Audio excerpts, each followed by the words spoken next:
Prince once আপনার time in Dhaka প্রেক্ষাগৃহে প্রদর্শনী নিয়ে জটিলতার মধ্যে এবার সিনেমাটির ভিডিও ক্লিপ ছড়িয়ে পড়েছে অনলাইনে।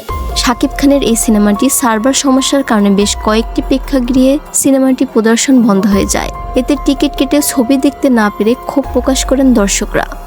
কোথাও কোথাও ভাঙচুরের ঘটনাও ঘটে। এর মধ্যে সামাজিক যোগাযোগ মাধ্যম ও বিভিন্ন অনলাইন প্ল্যাটফর্মে সিনেমাটির কয়েকটি ভিডিও ক্লিপ ছড়িয়ে পড়তে দেখা যাচ্ছে।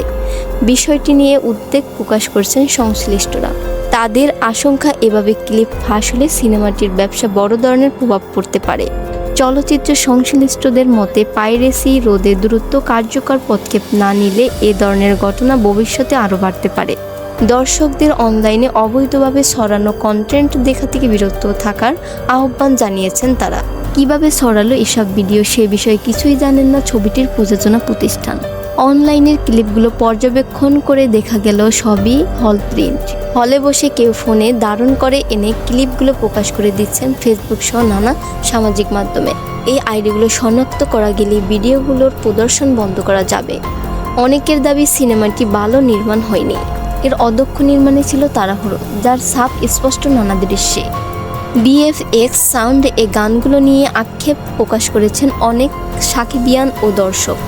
একমাত্র শাকিব খানের নামের জোরেই চলছে প্রিন্স। আবু হায়াত মাহমুদ পরিচালিত প্রিন্স ওয়ান্স আপনার টাইম ইন ঢাকা সিনেমায় শাকিবের বিপরীতে দেখা গেছে দুই নায়িকা। আবু হায়াত মাহমুদ পরিচালিত প্রিন্স ওয়ান্স আপনার টাইম ইন ঢাকা সিনেমায় শাকিবের বিপরীতে দেখা গেছে দুই নায়িকাকে।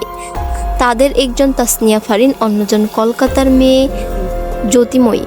গেল কয়েক বছরে শাকিব খানের কাজ ও পর্দা উপস্থিতিতে যে পরিবর্তন করা যাচ্ছিল, তাতে অনেকেই আশাবাদী হয়ে উঠেছিলেন প্রিন্স নিয়ে। সেই আশায় প্রত্যাশা অনেকটাই মিললাম বলা যায়।